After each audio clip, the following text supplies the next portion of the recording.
This is the Bigger Pockets Podcast, show 759. All things being equal, it is absolutely better to buy a new home than it is to buy a resale home. But all things are usually not equal. In any market, they typically build homes in the most desirable areas first. So after they've built on the best land, they then go to slowly inferior land as the construction develops. Location will always be the most important rule of real estate. The only thing that you cannot improve or change about a house is where it is. What's going on, everyone? Glad that you're here. This is me, David Greene, your host of the BiggerPockets Real Estate Podcast, here today with a silky smooth Seeing Greene show. If you haven't heard one of these before, they're a variation of the podcast where I take questions from you, our listener, and I answer them directly so everybody else can hear, giving financial advice, real estate help, guidance, encouragement, support, even a little bit of chastisement if you need it, whatever it is to get you over that hump and into building wealth through real estate. In today's show, we talk about several wealth building strategies and ideas, including what to think through when a family member leaves your property, if you should buy a new home and make it a rental, if the numbers work, or if you should stick with resales, and how to evaluate a bigger opportunity versus keeping the great interest rate that you have. All questions that are on people's minds everywhere with the shifting economy that we are going through, all for your listening enjoyment. Before we get to our first question, today's quick tip brought to you by Batman. What is something hard that you can go do today? Can you disrupt your comfort zone? I just want you to start small and put big intention behind making a change towards tomorrow. Don't let your brain tell you you need to go do something huge. You got to build momentum to get to something huge. Can you take a short run? Can you eat a piece of broccoli? Can you do 10 push-ups right now? Can you just do the littlest thing that before you check your phone, you do 5 calf raises just to get in the habit of doing something different than what you've been doing, get new juices flowing to your brain and seeing new results. And remember, if you want to be featured on an episode of Seeing Greene, just go to biggerpockets.com/David, submit your question there, and hopefully we can get you on the show. All right, let's check out our first question. What's up, David? Love the podcast. Thanks for everything you do. My question is this. I purchased my first rental property in December for $220,000. I used a HELOC from my primary residence for the down payment.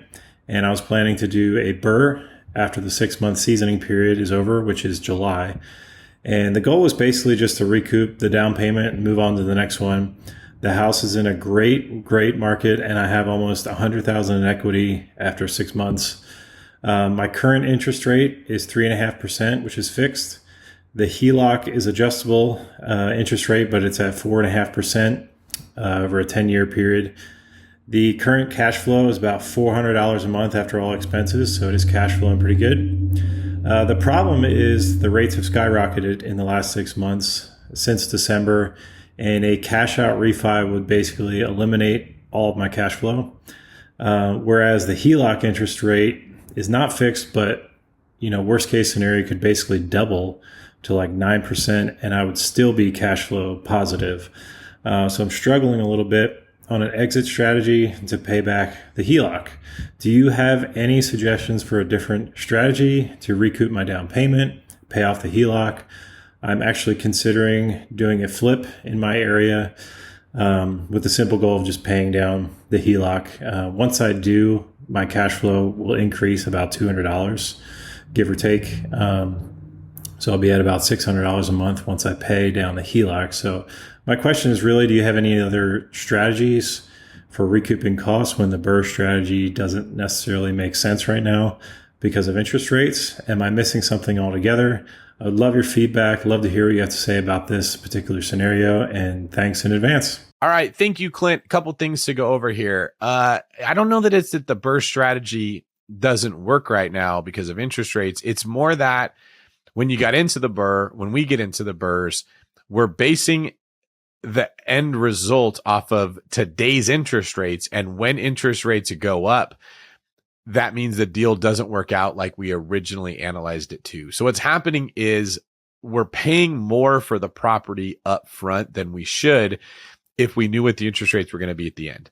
So I still think you made a good move. You still have a lot of equity in this deal, and you have two very good interest rates, one in the 3s and one in the mid 4s. This is much better than I was thinking I was going to hear when I first started listening to your question. So let's tackle what your options would be here. First of all, you mentioned paying off the HELOC to increase your cash flow by $200 a month. That would work, but that isn't the reason I would want you to pay off the HELOC. I would want you to pay off the HELOC because it's not going to be 4.5% when it adjusts. You're incredibly lucky you're there. Some of the HELOCs that I've been seeing on investment properties have been quoted as high as 11.5%. So you need to pay that thing off for safety reasons, for defense, not for more offense, so to speak. Now, that would move us into talking about, I guess, another question. Should you refinance, get your money back out, or should you keep these rates? I'm leaning towards keeping the rates, but here's how I would make the decision if I was you. If you pull your money out, can you invest that money and get a $400 a month return on that money? Because that's what your cash flow is on this current deal. If you can invest that money and get $400 in another deal, it makes sense to keep the original one breaking even and just paying off the mortgage and getting rent increases every year that eventually become cash flow, and acquire another asset that replaces the 400 you lost. So if that's the decision that you make, you end up with 2 properties instead of 1. You add equity to the second property, just like you did to the first, which increases your net worth. You replace the cash flow that you lost with a new property, so you don't lose anything there. And your original property doesn't cash flow, but it will cash flow later because real estate will go up over time, and so will the rents. If you're not able to reinvest that money in another property and get that same $400 a month, it might make sense to just keep the rates that you have and look to make money in a different way through real estate, which you kind of alluded to when you talked about house flipping. I think that's a great idea.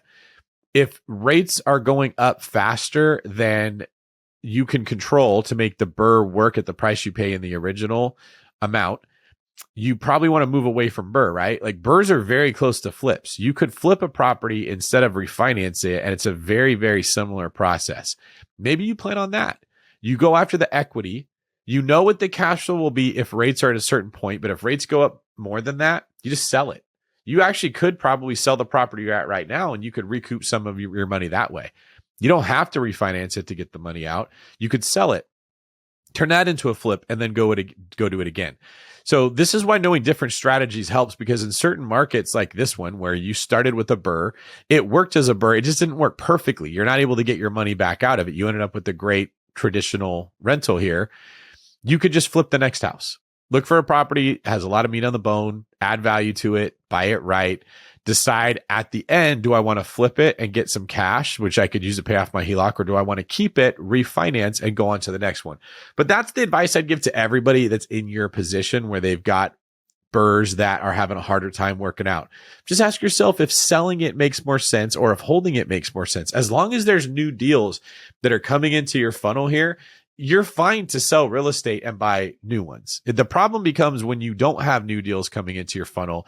If you sell the property and flip it, you end up with nothing. You have nowhere to reinvest that money again, and you have no long-term cash flow. So what you want to avoid is having no deal flow. As long as you've got deal flow, whether it's a hold as a BRRRR or whether it's a sell as a flip, you'll make money in one of those directions and keep snowballing it into new deals. Thank you very much. Let me know how that turns out. All right, our next video clip comes from Kyle Wilkin in Asheville, North Carolina. Hey, David. My name's Kyle Wilkin. I live in Asheville, North Carolina. We bought our first home in 2020, so we got a really good interest rate. We currently rent out our basement and are able to pay our mortgage each month with that money. So we're trying to figure out kind of what's next. And my question for you today is how much is too much when we're making this kind of first step in our investment careers. There's a farm that's 22 acres, has 4 buildings on it. We would rent out 3 of those and live in one of them because we would have to sell this home to put the down payment down on that farm. So I'm not asking if it's a good deal, because I think it's a good deal, but my question is just, if you were in the beginning stages of investing, would you recommend us kind of making a leap for something bigger like this farm, where we can store my landscaping equipment, because I have my own business, and rent out 3 of the homes and potentially have some more land to sell off later, or create other business stuff like wedding venues or stuff like that. Or would you recommend us sticking with what we have in our home and the income from our basement until we can get another single family home? And that would allow us obviously to have more cash flow at the beginning stages. So I'm just curious what you would advise, people like us who are just getting into the game. Thanks, man. Kyle, this is a great question. I love this. All right. Thank you first off for saying you're not asking if it's a good deal. You already know it's a good deal, because now I can give you advice based on the assumption that this property is a good deal that has 3 houses that could be rented out, as well as a barn to store things. I'm assuming when you say good deal, you're meaning that it will cash flow and that the return will be something that you're happy with. Now, the part where your question gets tricky is that you're saying you have to sell the home you're in to put the down payment on the farm. I don't love to put the down payment on this next opportunity. I don't love that. You're living for free right now. The tenant is literally making your entire mortgage payment, renting out the basement. That is a big win for you. I don't know what rent would be. I'm assuming it's somewhere around $2,000 a month. So you're cash flowing positive, whatever that mortgage is that you'd normally be paying. Let's assume it's $2,000. Is this next deal so good that it makes it worth losing that $2,000 a month of cash flow? Because in your head, you're probably thinking of it like this property is a net even. It's just breaking even. It's not. It's saving you a lot of money. A lot of money. And by the way, you're not taxed on money that you save. You're only taxed on money you make. So a $2,000 savings of not having to pay mortgage is probably more like making $2,500 a month. It's even better. If you sell this property to buy those ones, can you say that it will be the same, right? I would rather see you take a HELOC on this property you have that's already awesome for you. Use that as the down payment money for the next one, assuming that you have the equity. If you don't have the equity, can you borrow money from somebody else to buy the next deal? Because as long as you're paying less than $2,000 a month for the money that you borrow, it's still better than selling your house and having to take on a mortgage somewhere else. Now, I think you mentioned that you could move into one of the 3 houses, so you'd be renting out the other 2 and getting the storage for your equipment. Run the numbers that way.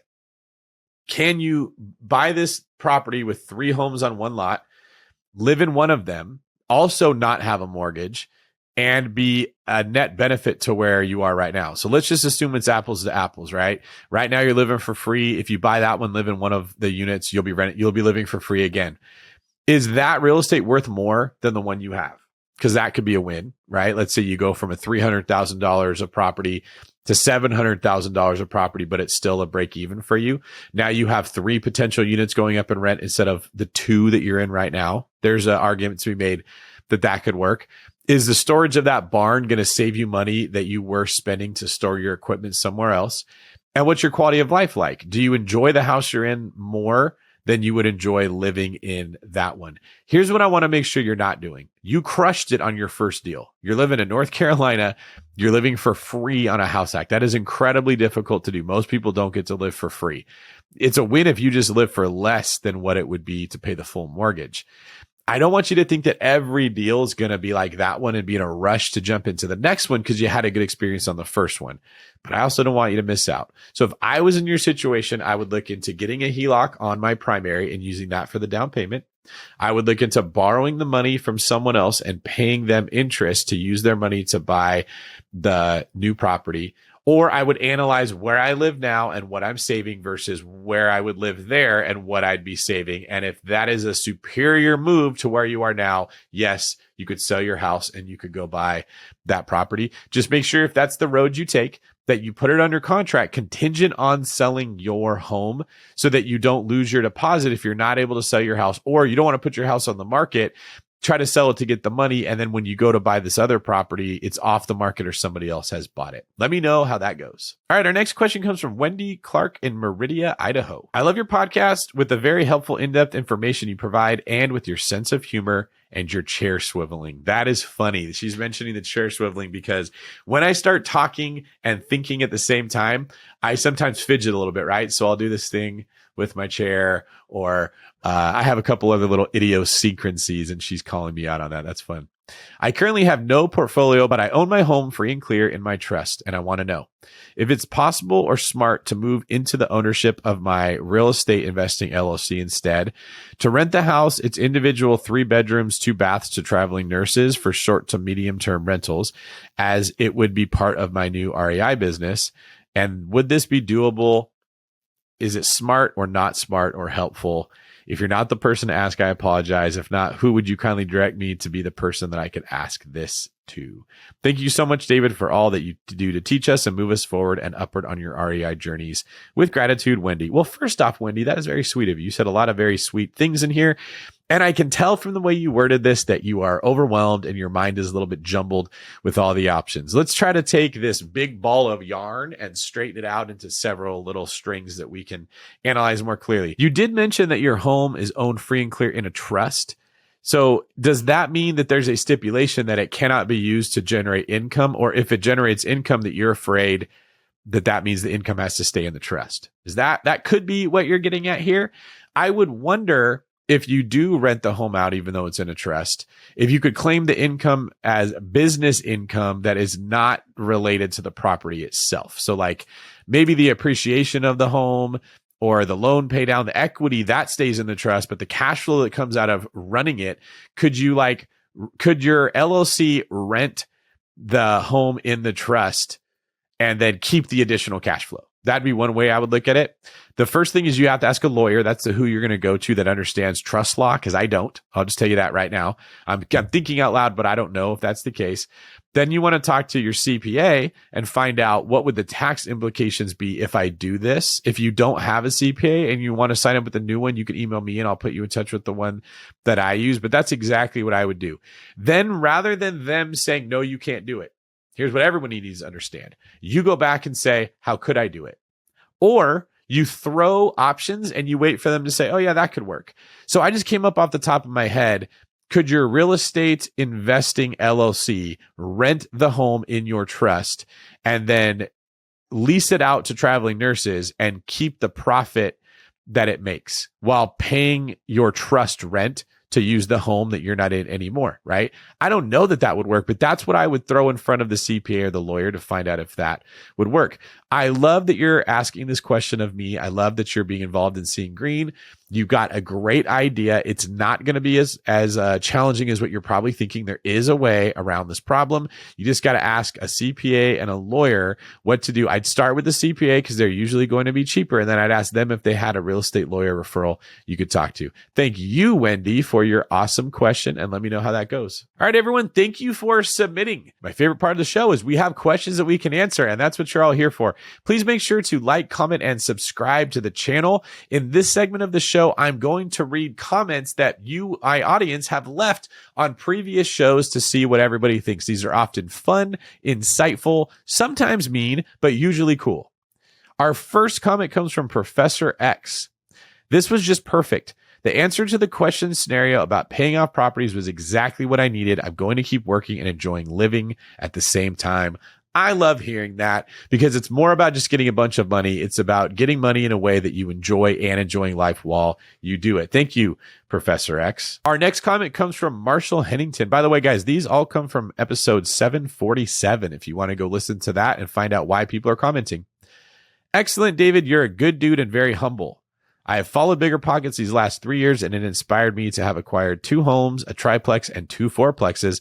And I'm currently in escrow on another property, and I own my own main home. All due to taking action. Yes, it is. 5 years ago, my credit sucked, and I was in debt and had student loans. I cleaned up all those problems, and that was 5 years ago. Now I'm building a small portfolio. I also plan to pay off 3 properties in the next 3 years. If I can do it, anyone can do it. Get to work, fellas, and start your new life. Marshall, that is an inspiring comment. That is an encouraging comment. It's a freaking awesome comment. I love hearing this. And what I love about it is you didn't just say how you got a deal. Most people come and that's their question. How do you get the deal? Okay, I got the deal. How do I get my next one? But you actually talked about how you cleaned up your entire life to get the deals. Real estate didn't just get you some cash flow. Real estate caused you to clean up your credit, pay off your debts, manage your money better, put systems together to scale to multiple properties, and be disciplined enough to pay them off. There are so many benefits that you picked up from your pursuit of real estate. And this is why I tell people, let real estate be the carrot that drives you to make better life decisions. This is my opinion. I don't speak for everyone. But when I hear people say, David, how do I buy real estate with no or low money down? My first inclination is to say, why do you have no money? Is there a good reason? Maybe you have child support payments that are just destroying you, or maybe you're a caretaker for a sick parent or child and you can't go make more money. That's okay. You should not feel any shame about that. But what if it's just that you're 38 years old and you still live at your mom's basement chasing the dream of being a video game engineer, and you need to let that go and get your grown man on? What if you have terrible spending habits and you make good money, but it flies out the window just as easily because you're not disciplined? Is the fact that we don't have money an indication of a bigger problem in our lives? It's easy to look for a way around that. Well, how do I buy real estate without having to change anything about my life? I don't like it. I'd rather that we said, I want to buy real estate. These are the habits that are getting in the way of buying real estate. I need to change them. Okay. If you wanted to have a six pack, of course, there's always an answer around it. You could get liposuction. Okay. You could have like ab implants. I think that that's a thing that people actually get to look like they have it. Or you could say, my lack of exercise, my poor diet, my lack of sleep, my issues are stopping me from having a six pack. I'm going to go make changes in my life so that I can get what I want. Way healthier. Not only to get the six pack, you get better cholesterol levels, more healthy life, better energy overall, a better mood. You might meet people at the gym that are friends, a lot of benefits that will come out of making these changes. The book I'm working on for BiggerPockets right now, keep an eye out for it. It's going to be called Pillars of Wealth, has to do with the ways that you can change your entire financial picture, not just one part of it, which is real estate investing. Marshall, thank you so much for sharing that. I hope you post that in the BiggerPockets forums as well. Guys, we love and we so appreciate the engagement. Please continue to like, comment, and subscribe on this YouTube channel. And if you are listening on Spotify, even if you're not listening on Spotify, but you have the Spotify app, do me a favor, go there and keep an eye out for polls. Spotify has recently allowed us at BiggerPockets to ask questions to see what you like about the show, what you don't like, and how to make it better. So keep an eye out for those polls and engage with them, participate with them whenever possible, because we want to make the show as good as possible. If you could take a quick moment right now to leave me a comment on today's show and let me know what you thought, what you liked, or something that you noticed, I would love it. All right, our next question comes from Casey Pennessy. Casey says he and his brother have several rental properties that they want to sell. They do want to reinvest, but they're a little concerned about the time frame restrictions of Section 1031. Remember, you can exchange properties in a 1031. You use a qualified intermediary, and by doing so, you avoid most, if not all, of the income tax from selling the properties. So you really have two choices. The first is you would meet those two tests, which is 45 days from the time you close on the old properties to find or identify up to 3 potential new properties that you choose from, and then 180 days to close on those new properties. You could also do a reverse 1031 exchange, which means you can actually buy the new properties before you sell the old properties. And that gives you a lot more time, all right, to actually be dealing with this. So the 45 days is 45 days after you close, but you can do it up to 2 years before you sell the new property. So you just need to work with a qualified intermediary who really understands reverse 1031 exchanges to do that. The other option you have is to sell the property, recognize the gain, and then close on a new property or new properties by the end of the year. What happens then is your new properties, you're going to get bonus depreciation for 2023. That's 80% of the cost of leasehold improvements and the contents of the building, which probably is about 20 to 22% of a property with a good cost segregation. And that is probably enough to offset the tax from the gain. It actually may save you money. So be sure to run the numbers and decide, do I want to do a regular 1031 exchange, a reverse 1031 exchange, or do I want to simply recognize the gain and then buy new properties? But be sure you do that by the end of the year so that you match up the tax benefits from the new properties in the same year as the tax consequences of selling the old properties. All right, David, what do you think? I think that was some fantastic advice, Tom, and I don't really have a whole lot to add to it. You covered every single base that I was thinking, and you did it much better than me because you know taxes and I don't. It's nice to see you on the podcast again. I love when we get to hear from you. You're my favorite tax person. You made a very good point there. I'll just highlight that. When you are trying to shelter income from one year, it has to be with real estate that you bought in the same year. You can't be in January closing on a property and use the depreciation to shelter income from the previous month in December. The cost segregation studies don't always have to be done at the time that you buy the property. You could buy it in December and do your cost seg studies in January for the previous year's taxes, but you do have to buy the property in the same year that you are taking the loss. Very good point there. All right. Our next question comes from Arjun Kadam. Arjun owns one property aside from his personal home and has about $500,000 in equity at this point. Hey, David, I'm a huge admirer of you. And I have a not so secret admirer. There we go. And really wanted to ask you a question that's been on my mind for a while now. I'm a new investor in the Phoenix, Tucson market. In the last 4 months, I've made over 10 offers on resale properties, and each offer has been over asking. I've been seeing that because of the huge spike in the values of homes in the last 2 years, especially in Phoenix, there's not much of a difference in price between a really old house versus a brand new house. In some cases, the difference is as low as 10 to 12K. Considering that a new house will not have any capital expenses for 5 to 8 years and will also attract better renters, do you think it makes sense to invest in a brand new home as long as the numbers make sense for it to be a good rental? What suggestions would you give to someone who wants to buy brand new properties for rental investments? Are there any red flags? I have never really seen anyone discuss the prospects of buying a brand new home as a rental property on BiggerPockets and would like to really hear your thoughts on the same. Thank you. All right. First off, Arjun, congrats on asking what might be the best question of the entire Seeing Greene episode. This is awesome, and I love how you're thinking. In fact, my mind used to work in a very similar way when I was a new investor. So assuming that you want to have a career like mine, you're off to a good path. If you don't want to have a career like mine, well, I don't blame you because sometimes I don't even want to have my own career. But you're asking good questions nonetheless. Let's get down into this, all right? All things being equal, it is absolutely better to buy a new home than it is to buy a resale home, okay? So now, again, this is the caveat of all things being equal. There are less capital expenditures. You're getting better technology. They're more energy efficient. Your tenants are going to like them more. There's a lot of benefits of buying a new home, but all things are usually not equal. And here's where we're going to dig in on this, okay?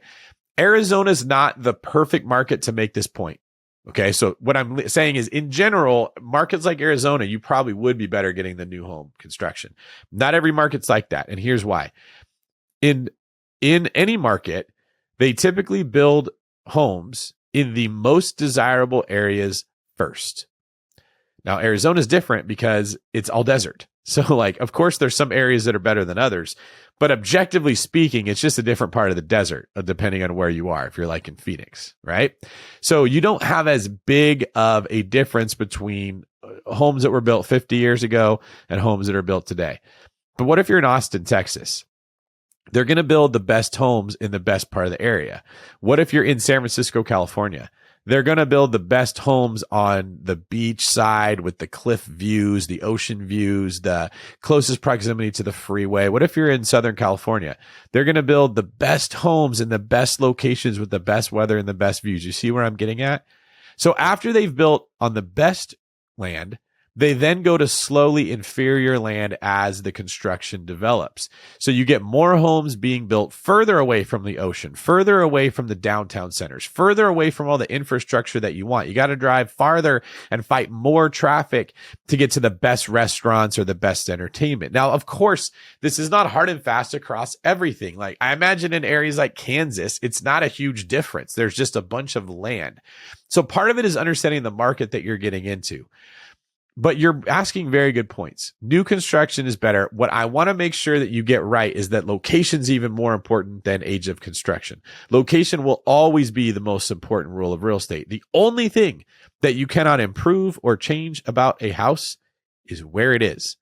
Unless you pay to have your house picked up and moved somewhere else, which usually is not financially feasible, you're better off to just buy another house somewhere else. You can't move it, which is why location is the most important thing. It's also the first thing tenants and owners search for. Where do I want to live? Then they say, okay, what's the best house? Nobody looks at pictures of houses and then says, oh, I really love that one. I'm going to buy it. By the way, where is it? You start with location first. So that's always the most important part. The other thing with new construction is it often comes with more regulations than stuff that was built previously. In almost every market I've seen, if I buy a 40-year-old home, a 50-year-old home, it has almost no restrictions on renting. There's no HOAs. There's way less likely to have the covenants, codes, and restrictions that say what I cannot do with the property. You get freedom. On all the new home construction, you get hit with the HOAs that say you can or can't do this. These are all the things you have to do with the property. We have regulations for this part of the city where you're not allowed to rent it out this way. You see what I'm saying? When you buy new home construction, you are also buying into new rule sets. Not all the time, but most of the time. So if that's the road you're going to take, make sure that you have a very good agent or broker that can look into this for you to make sure that you're not missing out buying a property that you're now not able to rent out to people, or that has more expensive HOAs or other restrictions that won't let you use it the right way. It's because of that I have typically not bought very many brand new homes. I usually end up buying the resale myself because they're in the better locations and they have less restrictions on how I can use them. But I love how you're thinking. This was an awesome question. All right. Our next question comes from Nels in Minnesota. Hey, David, I'm a newbie investor from Minnesota with no properties under my belt who has been consuming all things real estate investing for the past year. So ready to get into the game, especially with my lease ending this summer. I'm all in and will likely be house hacking a small multifamily property by myself. But there's more to the story. My grandfather passed during the pandemic and he left behind 2 properties to my mom. We are a close-knit family and she wants me to manage what is done with these properties. I'm thrilled to not only help set her on a path to retirement, but take my own steps towards financial freedom as she wants all decisions to benefit her, my siblings, and me. The properties. Number 1 is a partially completed project in rural Wisconsin, not far from where I live in Minnesota. Think of a completely empty house with not much other than a bunch of tools and new appliances, none of which are even hooked up. An evaluation of this property puts it in the $150,000 to $200,000 range. The second property is completely paid off, 3-bedroom, 1-bath with a nice sized lot in San Jose, California. Well, San Jose is right down the street from me. My grandfather has owned it outright since '69, and not a thing has been updated since, as far as I can tell. It needs work, but it's valued right around $1 million. Although my grandfather's passing is unfortunate, we have an opportunity to create a family legacy because of him. If you were in my position wanting to take steps to both retire my mother and launch and scale a real estate and business myself, how might you attack this strategically? Here's my initial thoughts. Sell the Wisconsin home to get my mom some financial cushion, and use the excess plus some of the equity in the San Jose home to add value to that property. Work with a local property manager out there to make monthly cash flow.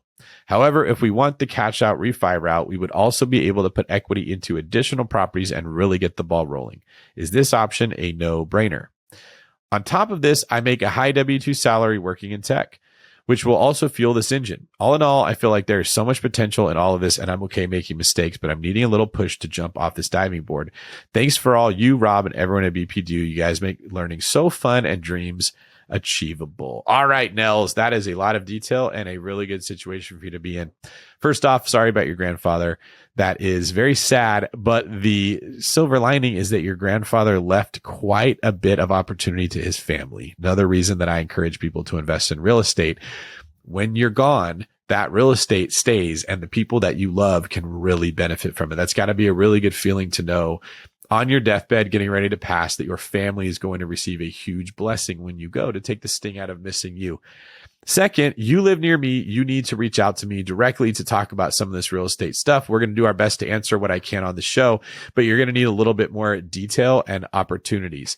I do like what you're thinking. I don't think it makes sense for you to keep this project in Minnesota. You might have to put a little bit of money into it before you sell it, but it is probably something to sell. You don't have experience in managing property. It doesn't sound like this is a highly appreciating area. You're better off to sell that property and get the money and put it into something where you're going to get a higher return, which could be that second property in San Jose. Here's why. You mentioned it's a 3-bedroom, 1-bathroom, right? I'm a real estate broker and I serve in that market. If you were my client, and I hope that you will be, you would come to me and I would say, look, we got a 3-bedroom, 1-bathroom. Can we turn this into a 4-bedroom, 2-bathroom? That would increase the value a lot. If it's worth $1 million as is, then we're talking like hundreds of thousands of dollars that you can increase the value of this home. Can we convert the garage to add more square footage? Is there a way that you said it's on a nice size lot? Do we have options to make this property worth more in addition to just updating it. Now, you also said to be put in touch with a property manager. I'll be able to help you with that. But let's make sure that it makes sense to rent it out. You might be able to sell this thing after you've made it worth more and buy a lot of rentals, buy an entire apartment complex with the money that would come from this paid off thing that would cash flow much more than this property would, which would then allow you to spread that cash flow amongst your family. Maybe take ownership of that apartment complex and split it up amongst you, your siblings, and your mom, like you said, and everyone benefits. Really, you and I need to sit down and look at how much money we would get out of the property in its current condition, how much we would get if we upgraded it, and how much we would get if we sold it and reinvested the money into somewhere else. But the one thing that I do think you're on the right path with the selling the Wisconsin property, you're going to have a hard time finding tenants in most rural areas as a general rule. And I don't think that that's an area likely to appreciate. So you're better off to probably sell it and take some of that money, put it into the property that is going to benefit a ton from being upgraded, and basically build your family's financial future from this point forward on the backs of what your grandfather left you. So thankful to him for what he did for you, and thankful to you for having a heart that wants to help your entire family. Make sure you reach out to me. All right, our last video comes from Veronica Gordon from Chicago. Hi, David. My name is Veronica. I live in the suburbs of Chicago. Love your podcast. I'm learning a lot from listening to it. I appreciate your candid stories and your honest advice. Hey, I am reaching out to you today because I want to know what your next step would be in scaling our business. My husband and I have 2 long-term investments, and we just recently completed a flip. For our long-term investments, we have property A that makes about $200 and profit free and clear that I'm not so happy with. And our second property makes about $400 plus in profit. And both of them are townhouses. Want to know what would be your next step? Sell property A, 1031 it, and find something else like a multifamily. Sell both properties since they're townhouses, and we could be making a little bit more on them. Or do we invest out of state? Maybe look at short-term rentals. What would your next steps be? We're in our 40s. We're looking at maybe getting some passive income for our retirement and also helping to fund our children's college. Love your show, and I appreciate your advice that you can give me. Thanks. Bye. All right. Thank you for that, Veronica. This is another really good question here. Okay. You've got 2 townhomes. You just completed your first flip. You didn't mention how the flip went, so we don't have anything to go on there. But if the flip went well, I would encourage you to keep doing that. I think this is a market where if you can get really good discounts on real estate, flipping makes a lot of sense. You don't necessarily have to hold it as much as I would have advised people to 4, 5, 6 years ago, because the appreciation that we were seeing that was exploding has slowed down a lot. So you're not missing out on as much if you're not holding the real estate. Regarding the 2 properties you have, $200 a month in cash flow and $400 a month in cash flow, you can definitely improve that. In general, townhomes don't make great long-term investment properties compared to regular homes. The rents don't go up on them as much. You can't do as much to improve the value of the house. So they're likely to appreciate every year, and they're likely to get more rent, but not as much as if you got the money out of the townhome and into a home. So the first thing I would look at would be selling, like you said, property A, 1031ing into a multifamily property that's likely to have more cash flow. That might not be as easy as it sounds because rates are likely higher now than when you bought it.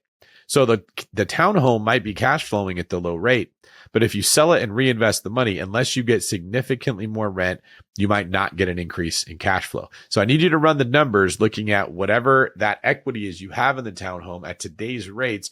Would it cash flow the same or more in another property? Now, assuming that it does, one option that you could get into would be buying multifamily real estate. Another one would just be buying a single family home in a great neighborhood and trying to find one that could have 2 units, a house with an ADU. Can you find one of those? Could you find a couple of those? If you can, then you have the obvious recourse of selling the second house and going and doing the same thing again. Another option that you might want to look into, can you sell one of those and use the money to house hack?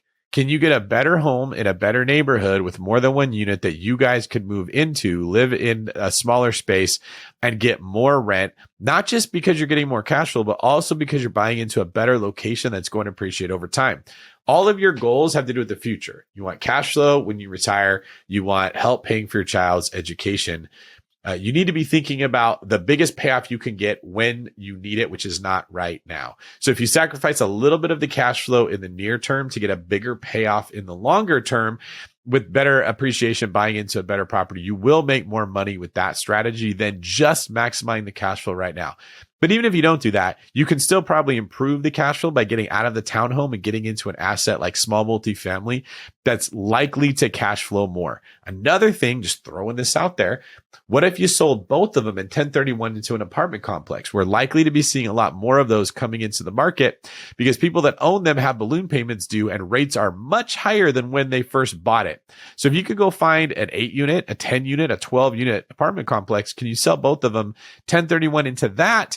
Get way more cash flow and then set yourself up so that cash flow grows every year because you have 12 units increasing in rent, not 1 unit of a townhome or 2 units of 2 different townhomes. That could set you up very nicely. I think that we're poised in this market. There's a lot of opportunity for new blood to be getting into the commercial multifamily space. So people that never were buying apartment complexes can get in on those smaller, like 5 unit and up stuff. And they should be doing it because the people who own them now are not going to be able to refinance or sell for as much as they want to with the increase in rates and the cap rate expansion that we've seen. Thank you very much, Veronica. Love the question. All right, that is our show for today. And guess what? I remembered to keep the light green for the whole time. Thank you. Thank you. I've been practicing this all week. I come into my office. I visualize success. I go and I turn the light from blue to green and it is working. And so I want to encourage all of you to do the same.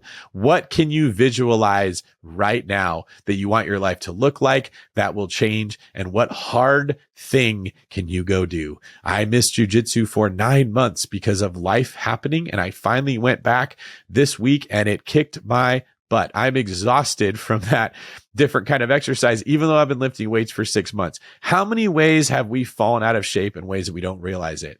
Have you been steadily showing up to work at your W-2 and doing a good job, but putting your future goals aside? Did you go into your journal and make a plan for what you wanted your life to look like? And you were sticking according to those goals, but there's other parts of your life that you haven't been analyzing or evaluating that are falling apart. What can you do to build the smallest bit of momentum today? Something different. Can you start the day with a 5-minute run? Can you do 15 push-ups today? Can you read a book that's different than you normally read? Can you listen to a podcast that you normally wouldn't have listened to? Can you do anything that will shake you out of the complacency that we so easily fall into and get our mind thinking in different ways? Thank you very much for joining me today. I want to see you win, and that's what we're here for. If you'd like to be featured on Seeing Greene, just go to biggerpockets.com/David. And if you'd like to know more about me, you can find me at DavidGreene24 on all social media. So go give me a follow and then check out my website, davidgreen24.com, and do this. Go to my website, check it out, then DM me on your favorite social media and tell me what you like about my site. I would love to get your guys' feedback just like you love to get mine. Let's make this a two-way relationship here. Lastly, if you're listening to this podcast and you didn't know that BiggerPockets has a website, we do, and it's awesome. You are absolutely missing out if you're not checking out the website and all the resources that BiggerPockets has to offer you. So go there, make a profile, start checking that out, and find yourself lost in that wonderful world, just like I was when I first found it myself. This is David Greene for Seeing Greene, signing off.